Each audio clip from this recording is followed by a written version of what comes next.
에서 12정탐꾼을 보낸 사건의 전말을 살펴보았습니다. 정탐을 보내자는 아이디어가 실은 하나님이나 모세에게서 난 것이 아니라 이스라엘 백성들의 제안이요, 이는 믿음의 반응이 아니라 반대로 손해와 피해를 볼 것에 대한 두려움의 반응이었음을 살펴보았습니다. 그러면 하나님의 본심과 명령은 하나님께서 이제 약속을 이루려 하시니 올라가서 약속의 땅을 차지하라는 것이었죠. 두려워하지 말고 주저하지도 말고 올라가라는 것이었습니다. 그러나 이어진 오늘 본문은 이 하나님의 명령과 달리 그들이 어떤 두려움을 가지고 어떻게 주저했는지, 그리고 그로 인해 어떤 결과가 주어졌는지를 보여줍니다. 그것은 12정탐꾼들의 반응으로부터 시작이 되었습니다. 그들은 모세의 명령대로 그 땅을 세세히 정탐했고 그것을 정확히 보고하였습니다. 그러나 문제는 그에 대한 그들의 해석과 평가였습니다. 그 평가와 해석에는 그들의 두려움과 그로 인한 불신이 섞여 있었습니다. 하지만 그와 달리 하나님의 약속에 대한 신뢰를 가진 두 명의 정탐꾼만은 다른 평가와 해석을 내놓았습니다. 여러분, 그들의 해석에는 반대로 하나님에 대한 믿음과 그로 인한 용기가 있었습니다. 사랑하는 여러분, 그렇습니다. 같은 곳을 가고 같은 것을 보며 같은 것을 가져오고 같은 객관적인 진술을 하는데도 이처럼 이에 대한 평가와 해석은 다를 수 있는 것입니다. 그리고 그 해석의 차이가, 현실을 바라보는 그 해석의 차이가 그들의 신앙의 차이를 결정하고 그리고 그들의 삶의 결과의 차이를 결정하는 것입니다. 따라서 오늘 말씀은요, 동일한 현실을 바라보면서도 이들의 해석이 어떻게 차이가 났는지를 살펴보고 그것이 어떤 결과의 차이를 만들었는지 또한 살펴보려 합니다. 그리고 무엇이 같은 현실을 대하면서도 이들에게 다른 평가와 해석을 만들어내었는지, 그 이유를 묵상해 보려 합니다. 여러분, 먼저 정탐한 결과에 대한 같은 보고를 내고도 다른 평가와 해석을 내리는 이들의 차이를 살펴보려 하는데요.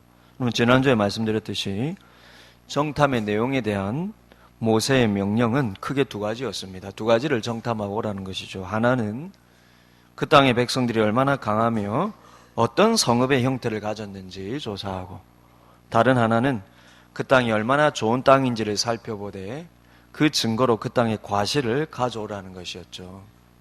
그럼 그렇게 해서 12명의 정탐자들은 가나안 최남단에 위치한 신광야, 정확히는 친광야라고 그랬죠. 그리고 그것이 곧 네게브 사막이라고 했습니다. 그 정탐꾼들은 이 네게브 사막을 지나고 산지를 타고 가나안 최북단까지 정탐을 하였는데 오늘 본문 25절에 의하면 총 40일이 걸렸습니다. 그리고 다음 26절을 보시면 다시 바란 광야 가데스로 돌아와서 모세와 이스라엘 백성들 앞에서 모세가 방금 명령했던 이 두 가지에 대한 보고를 하는 것입니다. 40일이 걸려서 다시 돌아왔어요.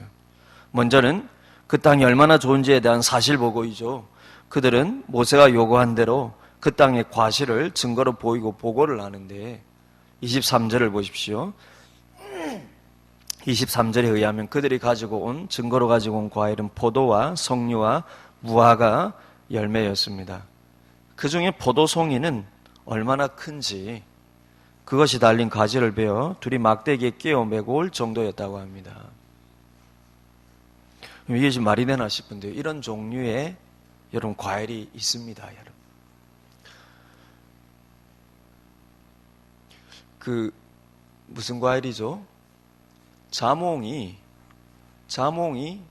이만한 자몽이, 물론 그건 아닌데 이만한 자몽이 그 영어로 그레이트 프루츠라 그러는데, 왜냐하면 이만한 자몽이 포도송이에 그 한 알같이 달려있대요. 제가 본 적은 없는데. 그러니 자몽 한 알이 여러분 포도 한 알이라고 생각해 보십시오. 물론 이 과일이 그 과일이라는 뜻은 아니겠지만 그만큼 그때가 그럼 이 포도 열매가 풍성하게, 완전히 알이 풍성하게 있는 때였기 때문에 더욱 그 과일이 증거가 되었을 것입니다. 그래서 27절에서 여러분 그들이 보고하기를 모세에게 말하여 이르되 당신이 우리를 보낸 땅에 간즉 과연 그 땅에 젖과 꿀이 흐르는데 이것은 그 땅의 과일이니이다. 그 땅은 분명 너무나 풍성하고 다양한 소출을 내는 아름다운 땅이라는 것이죠. 과연 하나님께서 약속하신 땅이 정말로 맞았다는 것입니다. 다음으로 그들은 그 땅의 백성이 얼마나 강한지, 그리고 어떤 민족이 어떤 지형에서 어떤 종류의 견고한 성읍을 가지고 사는지 그 조사한 바를 또한 정확히 보고를 합니다. 28절과 29절을 보십시오. 그러나 그 땅 거주민은 강하고 성읍은 견고하고 심이 클 뿐 아니라 거기서 아낙 자손을 보았으며 아말렉인은 남방 땅에 거주하고 헤딘과 여부스인과 아모리인은 산지에 거주하고 가나안인은 해변과 요단강에 거주하더이다. 그럼 한 줄로 요약하면 강하고 전쟁에 능한 족속들이 이미 그 아름다운 땅을 다 점령하고 있다는 거예요. 그리고 29절에서 아말렉인이 남방 땅에 거주한다는 것은 남쪽 사막지대를 뜻하는 것이죠.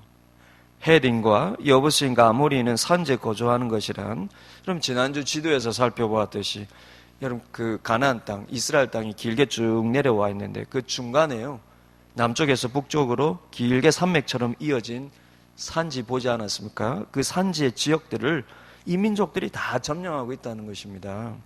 다음으로 가나안인은 해변과 요단가에 거주한다는 것이란, 그 길게 뻗은 산지, 산이니까요, 내려오면 이런 평지로 이어지지 않겠습니까? 그 길게 뻗은 산지의 서쪽 아래가 지중해로 이어지는 해변이요, 산지의 동쪽 아래가 요단강이 만나는 요단강가인데 그 평지에도 가나안인들이 점령하고 있다는 것입니다. 따라서 종합하면 가나안 땅 중심과 위아래 그리고 좌우로까지 강한 여러 민족들이 이미 다 차지하고 있다는 것입니다. 여러분, 여기까지는 그들이 보고 확인한 것들에 더하지도 덜하지도 않은 사실 보고입니다. 그리고 그 보고의 결론은 한마디로 그 땅은 참으로 좋은 땅이라는 거예요. 이게 결론입니다. 첫째, 먹고 살기에 풍성한 소출을 내는 땅이고, 둘째, 그렇기 때문에 이미 강한 민족들이 이 땅을 차지할 만큼 좋은 땅이라는 거예요. 그러면 여러분, 무엇이 문제일까요? 문제는 이 사실에 대한 이들의 평가와 해석이라는 것입니다. 그럼 32절을 보십시오. 이제 이들이 본 이 축복의 땅에 대한 그들의 평가가 이어지는데 32절을 보시면 눈에 띄는 한 단어가 있죠. 무슨 단어입니까? 이미 이 사실 보고에 대한 평가와 해석에 눈이 띄는 단어가 있습니다. 바로 악평입니다. 곧 불신의 해석을 내리는 거예요. 32절을 보십시오. 이스라엘 자손 앞에서 그 정탐한 땅을 악평하여 이르되, 우리가 두루다니며 정탐한 땅은 그 거주민을 삼키는 땅이요 거기서 본 모든 백성의 신장이 장대한 자들이며. 이들의 평가와 해석을 여러분 자세히 보시길 바라요. 그 거주민을 삼키는 땅이란, 그 땅이 좋은 것은 너무나 틀림없는 사실인데 중요한 것은 그토록이나 좋은 땅을 차지하기 위해 그동안 얼마나 많은 싸움과 전쟁이 그 땅에 있었겠느냐는 것입니다. 그게 거주민을 삼킨다는 의미예요. 즉 거기 거주하는 백성보다 강한 민족이 그 아름다운 땅을 차지하기 위해 쳐들어오면 그 거주하던 백성들은 다 죽게 되는 땅이 바로 그 땅이라는 것입니다. 그런 의미에서 거주민을 삼킨다라는 것입니다. 그렇기 때문에 현재 이 아름다운 땅을 차지하고 있는 족속은 옛적의 거주민을 삼키고 새로운 거주민이 된 백성을 시간이 지나 또 다른 강한 민족이 침략해서 또 삼키고 새롭게 거주하는, 이런 식으로 반복해서 지금 정착한 민족이 그 땅의 지금 민족이라는 거예요. 그만큼이나 강하고 힘이 센, 그리고 전쟁에 능한 민족이 지금 다 그 땅을 차지하고 있다는 것입니다. 그래서 그 땅이 얼마나 좋은 땅인지에 대한 증거로 과실을 보였듯이 이번에는 그 땅이 얼마나 위험한 땅인지에 대한 증거로 그 백성들의 몸의 크기를 제시를 하는 거예요. 포도와 여러분 석류와 무화과 나무를 가지고 와서 그 땅은 정말로 먹고 살기 좋은 땅입니다. 증거를 가져왔듯이 그곳을 이미 차지하고 있는 백성들이 얼마나 위험한 백성인지 그 백성들의 몸 크기를 증거로 제시하고 있다는 거예요.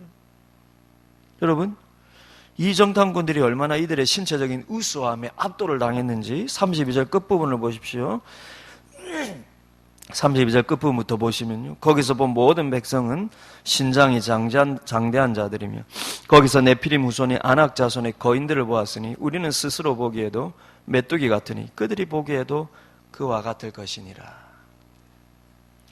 그들의 악평, 불신의 해석의 결정적인 증거로 제시한 족속이 바로 아낙 자손입니다. 여러분, 이 아낙 자손은 한마디로 거인족이에요. 정탐꾼들은 이 아낙 자손이 네피림 후손이라고 특정을 합니다. 창세기 6장 4절에 의하면은, 창세기 6장 4절에 보시면요, 노아 홍수 전에 네피림이라는 족속이 있었는데 이들은 고대의 명성 있는 용사들이었다. 모세가 창세기에 그렇게 기록하고 있습니다. 지금 정탐꾼들의 주장이요, 그들이 본 아낙 자손이 바로 이 네피림의 후손들이라는 것입니다. 여러분, 여기에서부터 해석이 섞여 있는 겁니다. 여기서부터 해석이 섞여 있는 거예요. 이 사실처럼 보이는 보고에는 그들의 부정적인 해석이 섞여 있는 것입니다. 어떤 해석이 섞여 있을까요? 그럼 네피림족은요, 이미 다 사라졌기 때문에 당연히 아낙 자손은 이 네피림의 후손들이 될 수가 없습니다. 왜입니까? 노아 홍수 때에 노아의 가족들 외에는 다 홍수로 멸망을 당했으니까요, 노아 홍수 전에 있었던 네피림족들도 다 심판을 받았습니다. 그러니 오늘 본문의 이 아낙 자손도 거슬러 올라가면 다 모두 노아의 후손들인 걸 이들이 다 알아요. 창세기를 모세가 썼고요, 지금 이 이스라엘 백성들이 모세의 인도를 받아 여기까지 왔거든요. 이들이 다 노아의 후손들이라는 거 그들이 왜로 모릅니까? 근데 왜 여러분 아낙 자손은 네피림의 후손들이라는 것입니까? 고대에 그렇게 이름을 날렸던 싸움과 전쟁에 능한 용사들, 혈통적으로 기골이 장대한 사람들이 네피림이었기 때문에 아낙 자손이 마치 그들의 모습을 재현한 것처럼 보인다는 것입니다. 그만큼 신체 크기부터 월등한 우수한 이 아낙 자손이 그곳에 있다라는 거예요. 그들의 두려움이 여러분 이 과장법으로 해석이 되어서 나오는 것입니다. 그리고 이제부터 그들의 불평 해석이 시작이 되는 것입니다. 후에 보시면은 골리앗이 이 아낙 자손의 후예인 것으로 여러분 추정된다고 말씀드렸죠. 왜냐하면은요, 이 이후에 여호수아 시대 때에 결국 이 아낙 자손이 이스라엘 백성들의 패하고 쫓겨나서 몇 지역에만 남게 되는데 그 중에 하나가 가드라고 여호수아서에 기록되어 있습니다. 이 골리앗이 바로 이 가드 사람이거든요. 그러니 이 골리앗이, 이 거인 골리앗이요, 아낙 자손에 남아있는 후손들일 것이라고 학자들은 보는 것이죠. 그러니 이 아낙 자손의 기골이 골리앗처럼 얼마나 장대한지를 우리가 충분히 짐작할 수 있는 것입니다. 오늘 본문 32절에서 이어지는 이 정탐꾼들의 해석을 보십시오. 거기서 네피림 후손이 아낙 자손의 거인들을 보았으니 우리는 스스로 보기에도 메뚜기 같으니 그들이 보기에도 그와 같을 것이니라. 그럼 이들의 해석과 평가가 무엇입니까? 그 땅의 거주민과 비교했을 때 우리는 메뚜기에 불과하고 그들 또한 우리를 그렇게 보리라는 거예요. 그렇게 보리라는 것입니다. 여러분, 이게 사실입니까? 해석입니까? 여러분, 이게 사실입니까? 해석입니까? 해석이죠. 사실처럼 보이는 진작일 뿐이고 사실처럼 보이는 해석일 뿐입니다. 신체 크기를 비교했을 때 이스라엘 백성들이 메뚜기라는 것은 물론 과장법이지만 사실입니다. 유전자적으로 아낙 자손은 특별히 신체 크기가 다른 것도 있고요, 상대적으로 이스라엘 백성들은 평생 노예로 살았으니 여러분 그들의 몸짓을 비교하면 오죽하겠습니까? 사실입니다. 그런데 무엇이 짐작이고 해석일 뿐입니까? 그렇기 때문에 그들도 우리를 그렇게 보리라는 것은 그럴듯하지만 이들의 해석일 뿐이라는 것입니다. 그것을 어떻게 알 수 있습니까? 그럼 후에 이스라엘 백성들이 가나안 땅에 실제 전쟁하러 들어갔을 때에 첫 성이었던 여리고 백성들의 평가가 무엇이었습니까? 그 땅 백성들이 이스라엘을 바라본 평가가 무엇이었습니까? 그 강하고 견고한 여리고 성의 백성들이 바라본 이스라엘은요, 메뚜기가 아니라 두렵고 무서운 민족이었어요. 왜 그 강한 여리고 백성들이 이스라엘을 메뚜기로 보지 않고 두려운 민족으로 보았을까요? 그들 뒤에 계신 하나님 때문입니다. 그들은 메뚜기와 같을지라도 그들의 하나님이 홍해를 가르고 자기들보다 더 막강한 이집트의 병거 부대를 침몰시키신 하나님이심을 가나안 민족들이 다 소문으로 듣고 다 그 소문이 퍼져 있는 거예요. 여러분, 그 증거로 라합이 이 여리고 백성들이 간담이 녹아있다라고 증거를 내지 않습니까? 그러니 여러분, 우리가 메뚜기처럼 작은 것은 사실일지라도 그들도 우리를 그렇게 보리라는 것은 해석이고 평가라는 것입니다. 그리고 거기에는요, 그들의 불신과 그리고 그들의 두려움이 섞여 있다는 것입니다. 여러분, 신자는 사실만을 보아서는 안 됩니다. 그 사실로만 하나님의 능력을 보고 하나님의 약속을 붙들어 하는 거예요. 그게 신자고 그게 신자의 믿음입니다. 그게 신앙인 거지요. 이들에게는 지금 사실을 파악할 능력은 충분한데 그 사실을 믿음으로 바라보는 영적인 해석의 능력이 없는 것입니다. 쉽게 말하면 신앙이 아직 여러분 갓난아기 수준에 머물러 있다는 거예요. 한마디로 하나님에 대한 여러분 자기 현실에 대한 실제적인 신뢰가 없다라는 것입니다. 하나님에 대한 신뢰로 현실을 바라보는 시각이 없다라는 거예요. 그런데 여러분, 이게 그렇게 무서운 것입니다. 이게 여러분 그들의 삶을 결정하고요, 이게 주변 사람들의 삶에 영향을 미친다라는 것입니다. 이게 그러니 무서운 거예요. 현실이 무서운 게 아니라 그 현실에 대한 그의 평가와 해석이 무서운 거라는 것입니다. 왜입니까? 그러면 사실 파악 능력에 믿음의 해석이 없으니 이게 사람들을 얼마나 불신으로 확 이끌어버린지 모릅니다. 이 10명의 점탕꾼들의 부정적인 해석에 얼마나 많은 이스라엘 백성들이 영향을 받았는지요. 보면 14장 1절을 보시면 눈여겨볼 만한 표현이 있는데 온 회중이 그렇게 시작하고 있습니다. 그럼 2절에서도 온 이스라엘 자손이 다 그렇게 표현하고 있습니다. 히브리어 원문을 보면 이 두 표현 모두 온이라고 번역한 단어, 그리고 여러분 다음 2절에 모든이라고 다 번역한 단어, 이게 여러분 똑같은 단어입니다.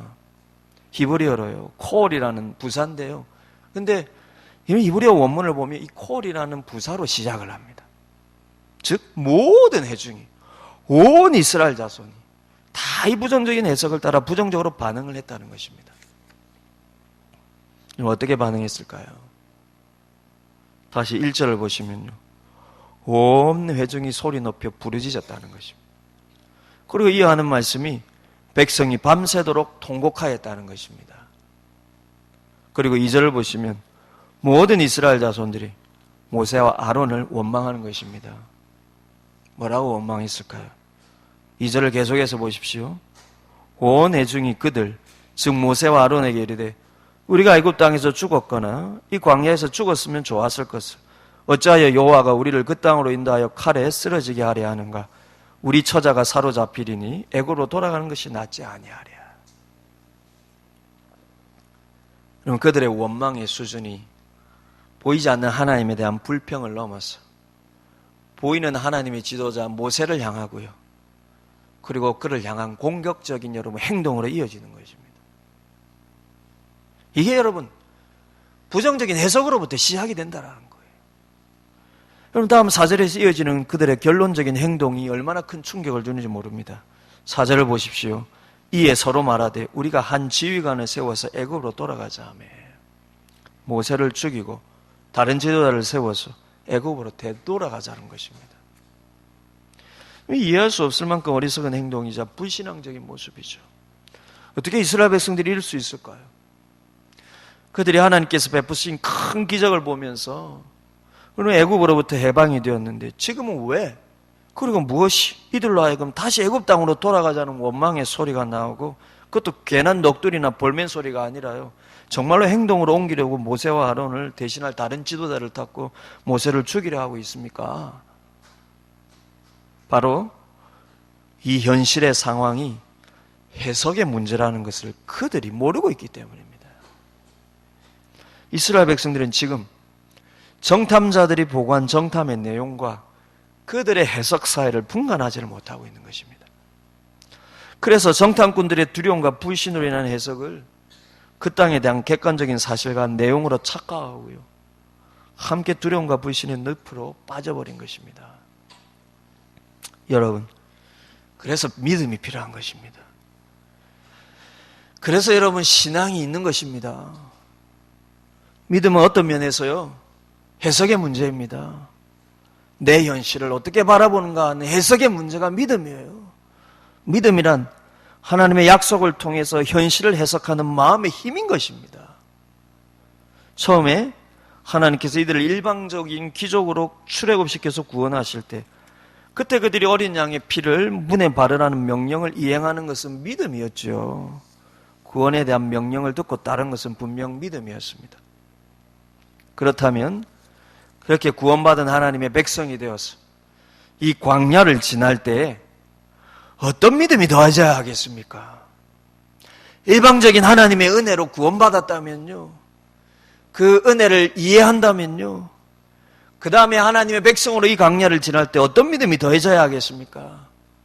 그 하나님께서 약속하신 그 땅으로 그분이 우리를 분명히 인도하시리라는 믿음이 더해져야 하는 것입니다. 그 더해져야 하는 믿음이란 게 무엇이겠습니까? 그것이 바로 하나님의 약속이라는 프리즘으로 나의 현실을 바라보고 해석하는 것입니다. 여러분, 프리즘이 무엇입니까?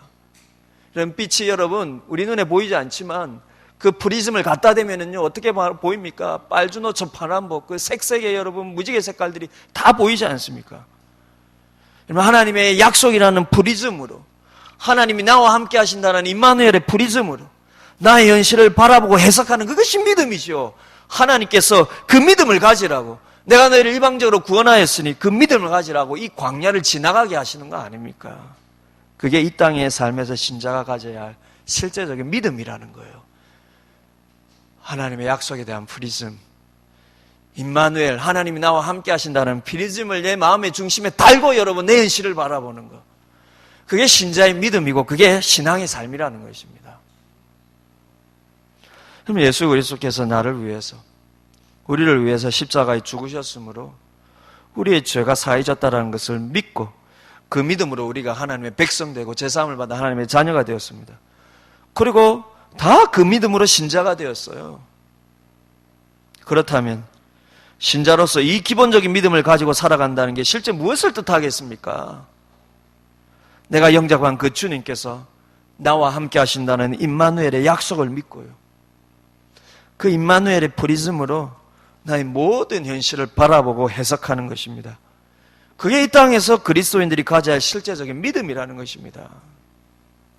그리고 여러분, 이 믿음이 그 신자의 삶을 복되게 하는 것입니다. 초대교회 신자들이요, 믿음의 현실이 죽음으로까지 이어질 수 있는 그 고난의 현실에서 그들이 어떻게 기뻐하며 감사함으로 살 수 있었습니까? 그 현실이 바뀌었습니까? 아닙니다.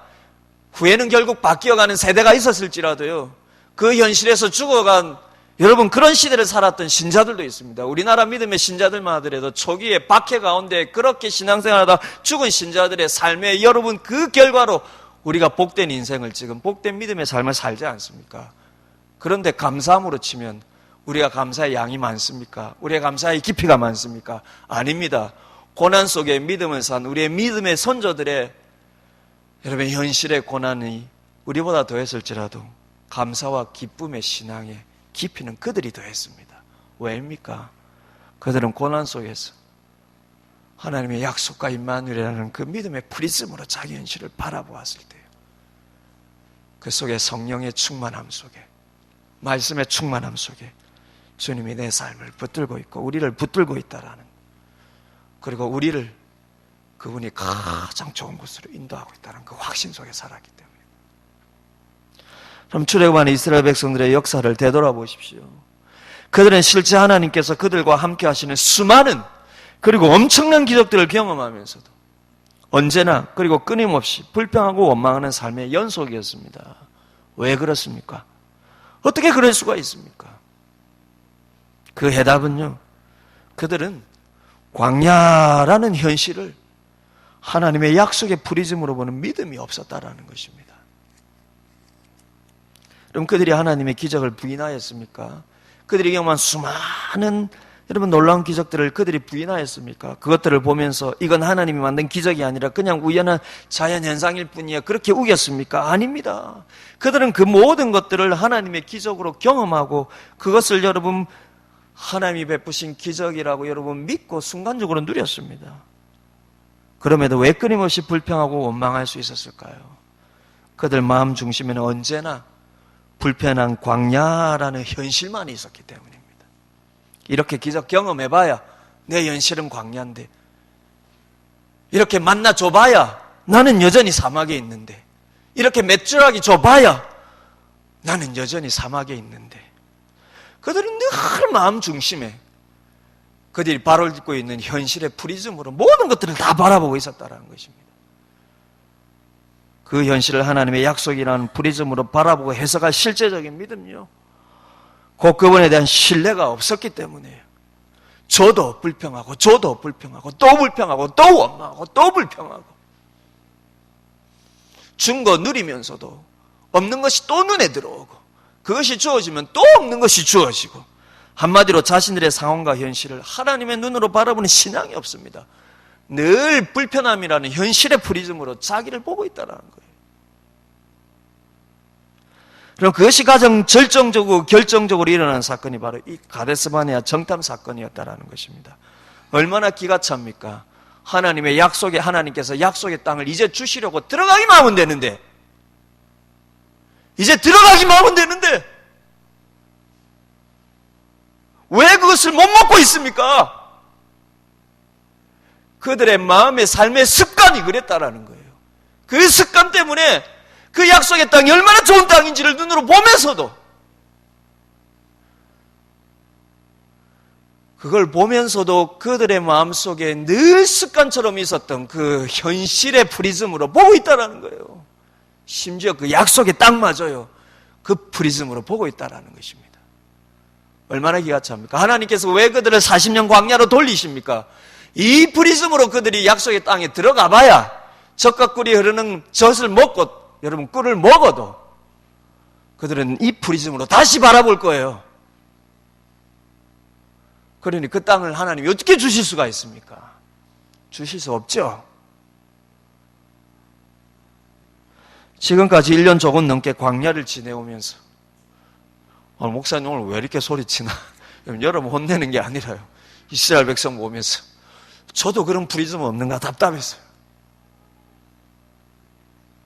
그러면 지금까지 1년 조금 넘게 광야를 지내오면서요, 1년 광야, 목사님 나는 1년보다 더 심했는데요, 여러분 이들처럼 1년 광야 지내보십시오. 이 1년이 여러분 100년처럼 느껴지죠. 저들이 여러분 그 광야에서 우리의 삶을 보신다 해보십시오. 우리가 불평한 것들이 얼마나 다 웃기게 느껴지겠습니까? 그럼 사람마다 어려움이랑 비교할 수 없는 거지만요, 그럼 지금까지 1년 조금 넘게 이들이 이 지금 광야를 지내오면서 그들의 마음을 지배했던 게 무엇입니까? 왜 젖과 꿀이 흐르는 땅으로 곧바로 인도하지 않느냐는 거예요. 그런데 정작 그 땅에 와서는, 그리고 그 땅이 정말 젖과 꿀이 흐르는 땅이라는 걸 확인함에도 불구하고 그 마음의 습관 때문에요, 늘 사막의 현실만 바라보면서 어떤 은혜가 베풀어져도 자신이 처한 그 현실의 프리즘만으로 바라보며 불평하고 원망했던, 여러분 그 해석의 습관이에요. 자기 현실을 바라보는 이 해석의 습관, 그들의 마음에 너무 오랫동안 배어 있었어요. 이제는 그 약속의 땅 앞에 와서도 하나님의 약속으로 그것을 보는 것이 아니라 그 땅의 현실로 해석을 하고 있다는 것입니다. 그게 그들의 믿음이에요. 그러면 이게 그들의 습관적인 신앙의 모습이었다는 것입니다. 그러니 여러분, 얼마나 기적을 많이 경험하고 얼마나 놀라운 일을 많이 경험했느냐가 중요한 게 아닙니다. 내 불편한 현실을 얼마나 약속에 대한, 하나님의 약속과 인문에 대한 그 프리즘으로 바라보느냐. 여러분 이게 믿음이죠. 그러면 생각해보면 그렇게 젖과 꿀이 흐르는 좋은 땅이라면 그 땅이 덩그러니하게 아무도 살지 않는 땅일 수가 있겠습니까? 생각해 보십시오. 그 땅에 젖과 꿀이 흐르는데 아무도 접근하지 못하고 내버려져 있을 리가 있습니까? 생각해보면 좋은 땅이니 힘센 민족이 살고 있는 것은 너무나 당연한 이치죠. 그러면 믿음의 해석이란 무엇이겠습니까? 어떤 해석을 내려야겠습니까? 하나님께서 약속하신 땅이 정말 과연 이처럼 좋은 땅이구나. 이런 땅을 하나님께서 우리에게 약속하시고 이제 우리에게 주시려 하는구나. 그게 믿음의 해석이죠. 그리고 결정적으로 그 믿음의 해석이 있어야 그 다음 순종이 뒤따르지 않겠습니까? 그 믿음의 시각이 있어야 그 다음에 하나님의 말씀에 따르는 용기와 담대함이 생기고 그 땅으로 들어갈 수 있지 않겠습니까? 이스라엘 백성들의 신앙의 패턴을 보십시오. 늘 자신들이 처한 불편한 현실의 프리즘만으로 자신의 상황을 바라보고 해석하여 왔습니다. 그게 이들의 신앙의 패턴입니다. 그리고 그 결과는 언제나 불평과 원망뿐이었습니다. 이것이 이 10명의 정탐꾼의 마음에 있는 신앙의 도식이에요. 신앙의 도식이에요. 이들의 해석을 듣고 동일하게 반응한 이스라엘 백성들의 신앙의 도식이 이거였습니다. 하나님이 은혜 베풀어도 그 은혜에 따른 하나님의 약속의 소망보다는요. 그럼 이거는 왜 안 주세요? 그럼 이거는 왜 이렇게 안 해주세요? 이게 여러분 그들의 신앙의 도식이었다는 것입니다. 그러나 하나님께서 원하는 믿음은요. 하나님의 약속과 함께 하나님의 약속과 그리고 하나님이 함께 하심이라는 그 임마누엘의 프리즘으로 자신의 상황을 바라보고 해석하는 것이었습니다. 그래야 그 결과가 순종과 담대함이라는 하나님께서 기뻐하시는 믿음 행위가 나오지 않습니까? 해석이 나와야 행위가 나오지요. 그리고 이것이 바로 여러분 2명의 남은 정탐꾼 곧 여호수아와 갈렙의 반응이었다라는 것입니다.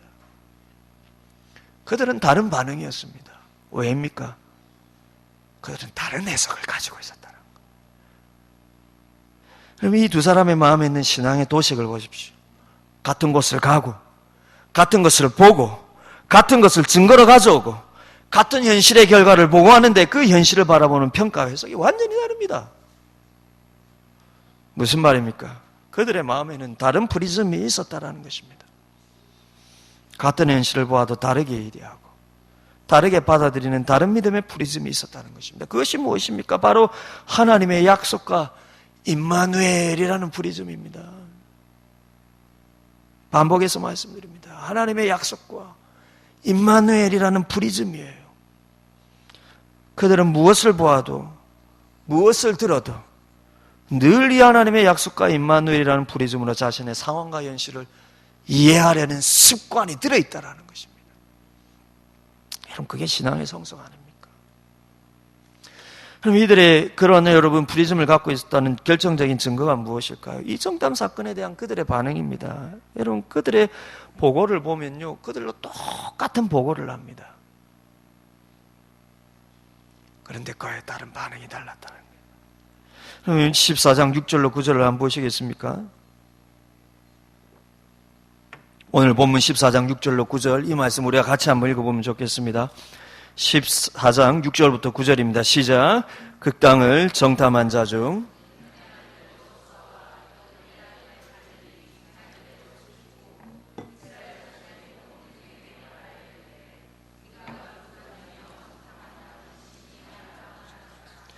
여호와께서 우리를 기뻐하시면 우리를 그 땅으로 인도하여 들이시고 그 땅을 우리에게 주시리라. 이는 과연 젖과 꿀이 흐르는 땅이니라. 다만 여호와를 거역하지는 말라. 또 그 땅 백성을 두려워하지 말라. 그들은 우리의 먹이라. 그들의 보호자는 그들에게서 떠났고 여호와는 우리와 함께 하시느니라. 그들을 두려워하지 말라 하니. 그 땅이 젖과 꿀이 흐르는 땅이라는 보고도 왔습니다. 그 땅에 거인족들이 사는 보고도 같습니다. 그 해석이 달라요. 보십시오. 여호와께서 우리를 기뻐하시며 우리를 그 땅으로 인도하여 들이시고 그 땅을 우리에게 주시리라. 하나님의 약속의 프리즘입니다. 그리고 보십시오. 그들은 우리의 먹이라. 그들의 보호자는 그들에게서 떠났고 여호와는 우리와 함께 하시느니라. 임마누엘의 프리즘이시오. 그들을 두려워하지 말라. 여러분 이 믿음에 따른 순종의 담대함입니다. 여러분 24장 6절로 9절부터요. 그들의 마음속에 어떤 프리즘이 있는지 여러분 다 보여주고요. 그에 따른 순종의 결과라는 여러분, 담대함이라는 결과가 여러분 나타나는 것입니다. 이 얼마나 아름다운 믿음입니까? 여러분, 이게 신앙이고 이 신앙의 성숙이라는 것입니다. 여러분, 왜 여러분 신앙생활하고 왜 하나님 앞에 여러분 오랜 세월 동안 예배를 드려야 합니까? 그래야 내 현실이 바뀌기 때문에요? 아닙니다. 내 현실을 바라보는 시각이 바뀌어야 되는 거예요. 그게 우리가 신앙생활하는 이유입니다. 그래야 여러분 우리의 순종이 따르고 우리의 순종이 따라야 하나님께서 우리를 그분의 나라를 위해서 사용하시는 것입니다. 그게 역사죠. 여호수아와 갈렙은 동일하게 광야의 현실에 있지만 그들의 마음은 늘 믿음의 프리즘으로 현실과 상황을 지금까지 대하여 온 것입니다. 그들이 다른 정탐꾼들과 함께 직접 가서 본 아낙 자손이요, 그러면 아말렉 자손이요, 헷 족속이요, 여부스 족속이요, 아모리 족속이요, 가나안 족속이요, 그들도 다 함께 보았습니다. 이 족속들이 다른 정탐꾼들의 눈에는 두렵고 어두운 현실이었지만 여호수아와 갈렙의 눈에는 하나님의 약속을 확인하는, 하나님의 약속을 확인하는 여러분 증거였다라는 것입니다. 그 약속이 무엇입니까? 하나님께서 처음부터 아브라함에게 약속하신 그 땅을 이제야 그들의 눈으로 확인하는 순간이라는 것입니다. 그러면 창세기 15장 18절 21절을 보시면 하나님께서 아브라함과 그 후손들에게 주신 약속이 무엇입니까? 그리고 이 약속이 아브라함 때로부터요 근 500년이 지나서 지금 오늘 본문의 시대까지 여러분 그들에게 전해지지 않았습니까? 여호수아와 갈렙은 이 약속을 확인하는 순간이었다는 것입니다. 모두가 다 그것을 보면서, 그 족속들을 보면서 현실의 두려움에 빠질 때 그들의 눈에는 하나님의 약속이 맞구나.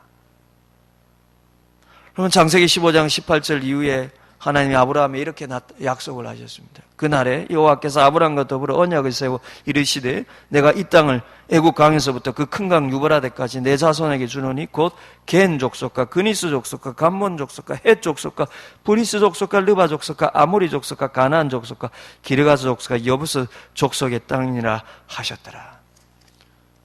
갈렙의 눈에는 여러분 이 약속의 확인으로 보였다라는 것입니다.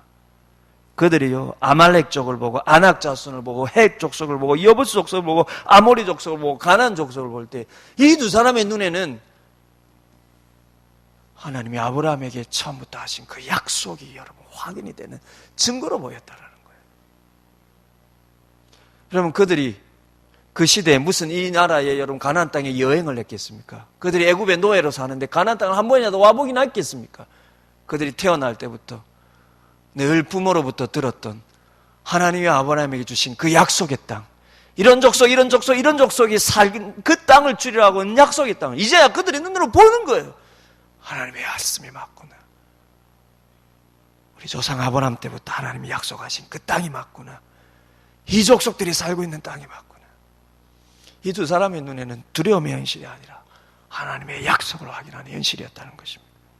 그러니 모두가 이 상황을 현실의 프리즘으로만 보며 불평하고 원망할 때 이 두 사람 마음이, 이 두 사람은요 마음으로 늘 가지고 있던 이 믿음의 프리즘이 작용하여 그 신앙 고백을 내뱉고 그 담대함을 보여준 것이 방금 함께 읽었던 그 말씀이었다는 것입니다.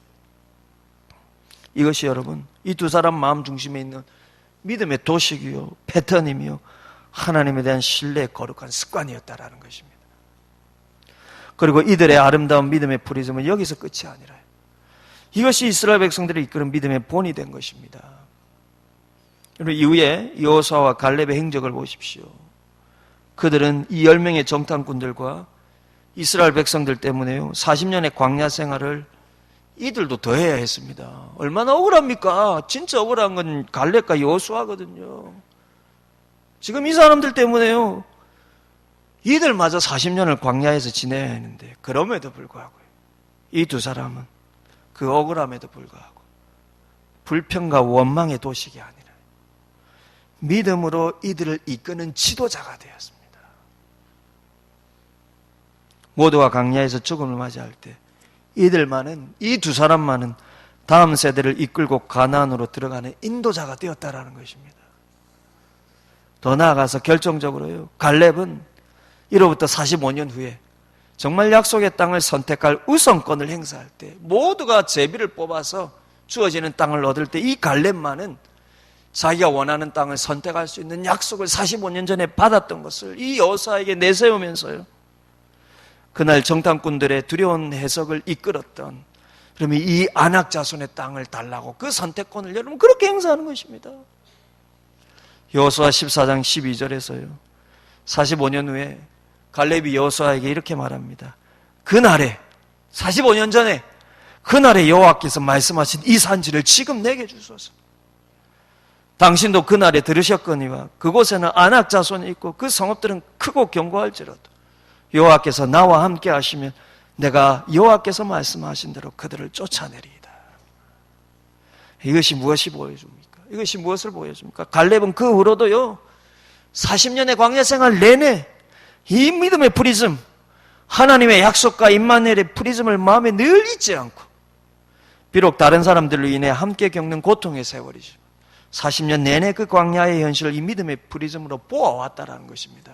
그리고 드디어 이 약속의 땅을 선택할 때, 그때 이스라엘 모든 백성들을 두렵게 떨게 했던 이 아낙 자손이 사는 산지의 견고한 성읍을 내게 주셔서 하나님이 지금도 나와 함께 하시기 때문에 내가 그 땅에 들어가서 그들을 쫓아낼 줄 믿습니다.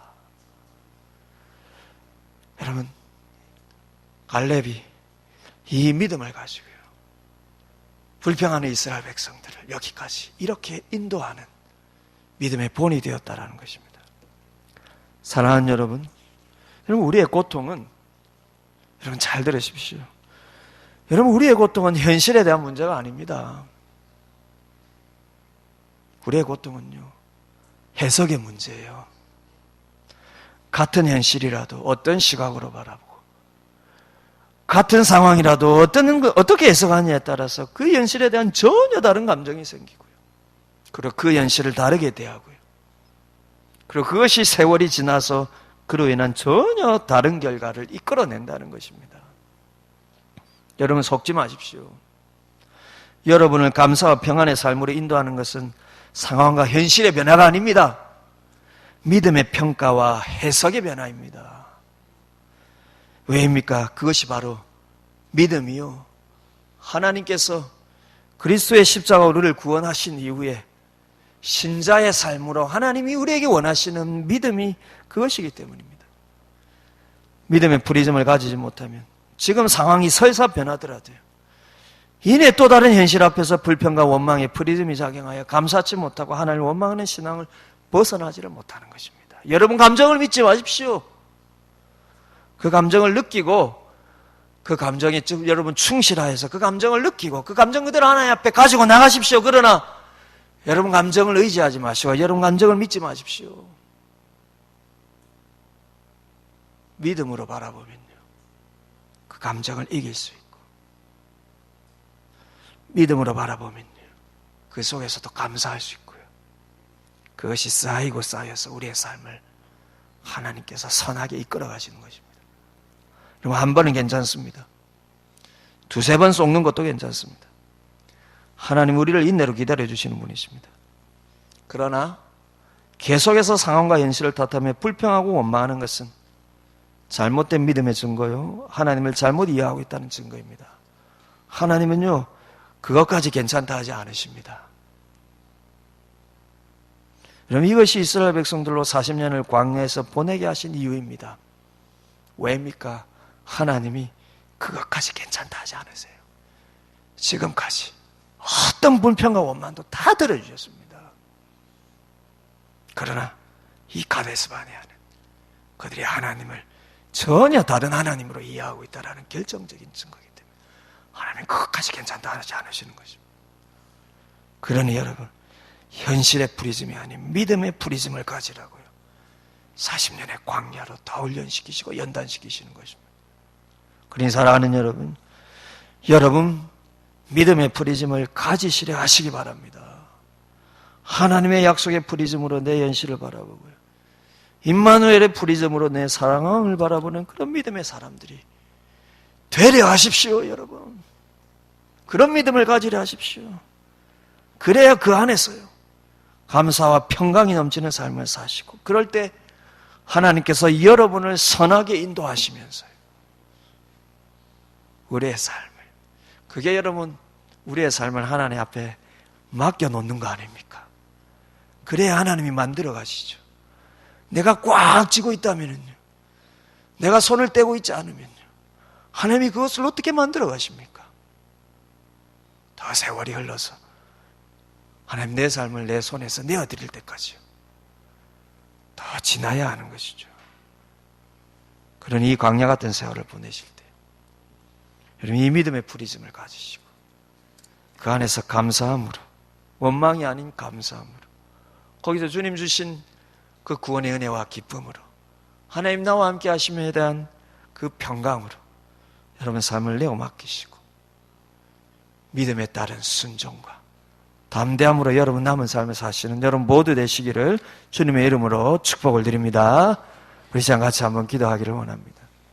주님, 나의 불평과 원망에는 착각이 있지 않았을까요? 내가 때를 써서 하나님 내 상황을 지금 바꾸시고 내 현실을 바꿔달라고 때를 쓸 때 그렇게 바뀌어오면 그것이 좋은 믿음이라고 착각하고 있지 않았을까요?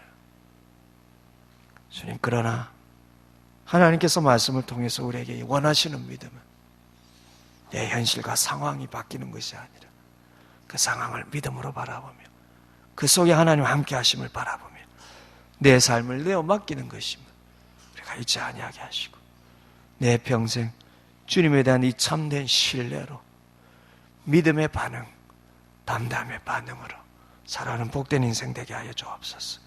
그리고 그런 우리 가정이 되게 하여 주옵소서. 우리 이 시간 오늘 말씀 생각하면서 함께 기도하기를 원합니다. 기도하시겠습니다.